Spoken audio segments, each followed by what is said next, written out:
Hey everybody. This is number 2. I'm trying to show where I left off. This is the steam golem running that's been modified. This is the, pardon me, the unmodified steam golem. And I've got my first 2 layers on. And so we're going to shoot right on to my highlight layer. And then onto the firelight. I think it's Chief 40K brought up a really a good point on shoutouts. And nobody give him any guff on this. Everybody's got a right to their opinion. His thought was, and I know other people believe this as well. He's certainly not the only one.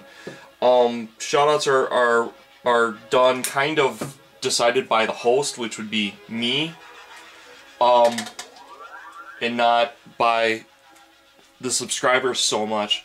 I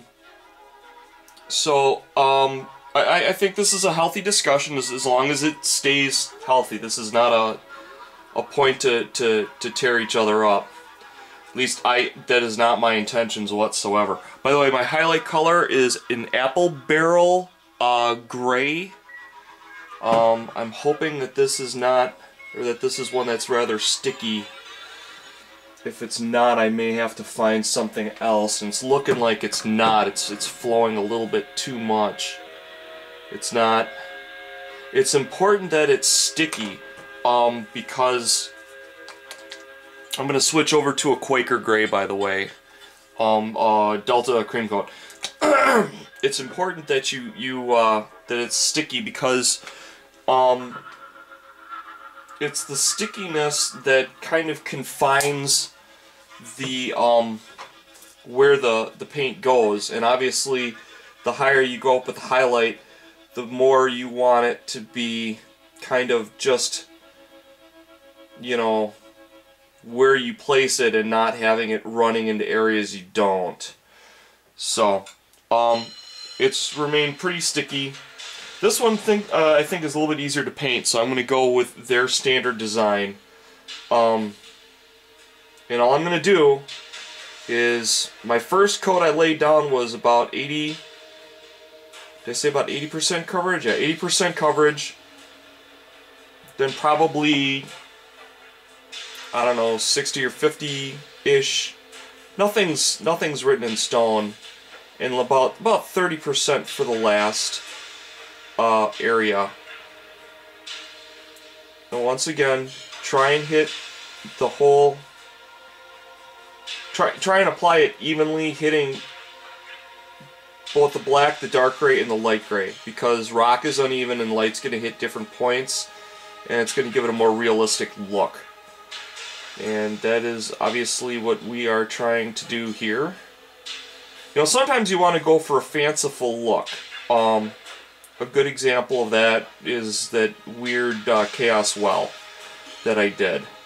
I was deliberately going for a warped, some might say cartoony look.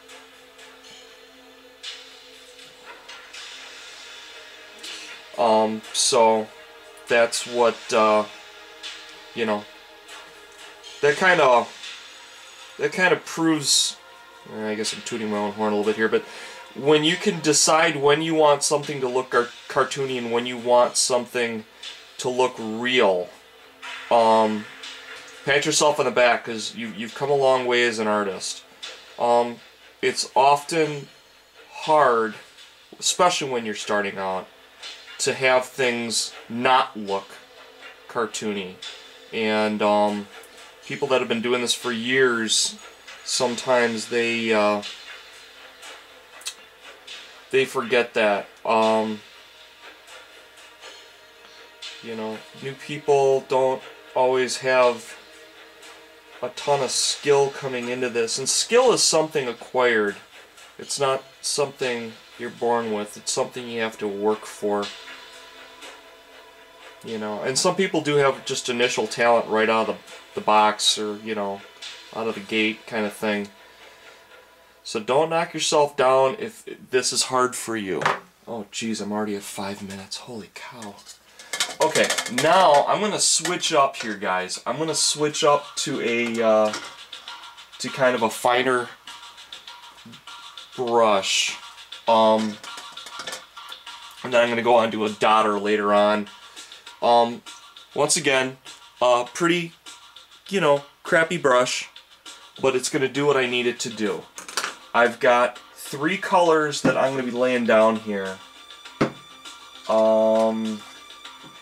First one I'm going to shoot down is my True Red by Americana. Where am I at? 520. I need one that's open. Okay. Now, all I'm going to do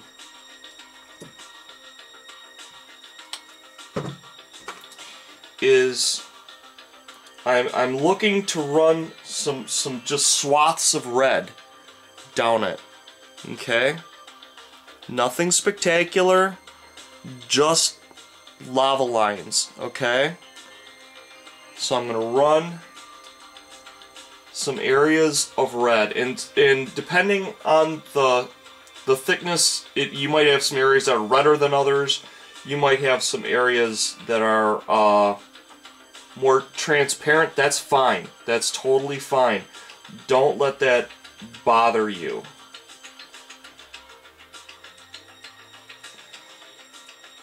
You want to kind of follow lines, though, roughly. I mean, not, you know, you don't have to take my word as gospel here, but you want to follow lines because lava tends to flow in lines and it tends to break up in lines. And these lines can be very uneven, but it still tends to do that. And what it's also going to do that's nice is it's going to kind of create a path for the eye to travel around when you do this. Huge point of importance here, guys. Try to not put your hands on the model at this point. Actually, really at any point.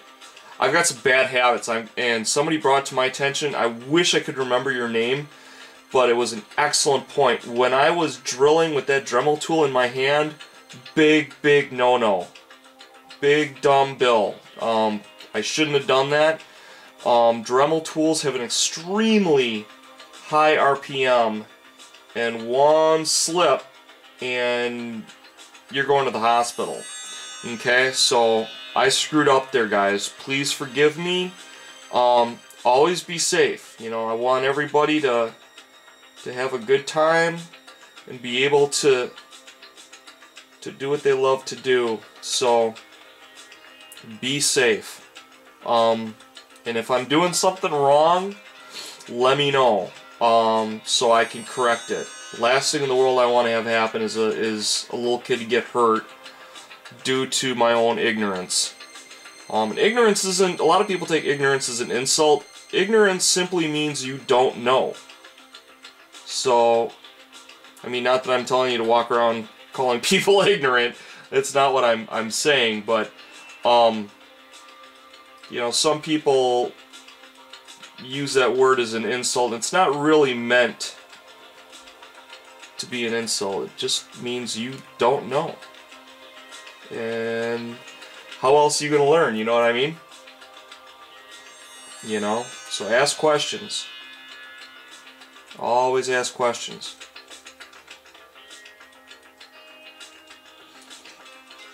Okay, I can see this is going to be a problem for the simple fact that it's got to dry. But, here we hit another 2 layers. I guess I'm going to be putting up 3 videos today. Oh!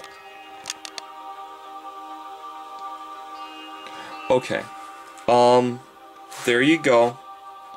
There's with the highlight layer. And I'm just laying down some red swaths. Okay? That's all I'm doing, guys. I did 30% highlight with my highlight gray, and I'm laying down some red. So I'm going to bring the other model up to scale, and then we're going to move on to the last 2 layers of the lava camo. So take care, everybody. Love ya.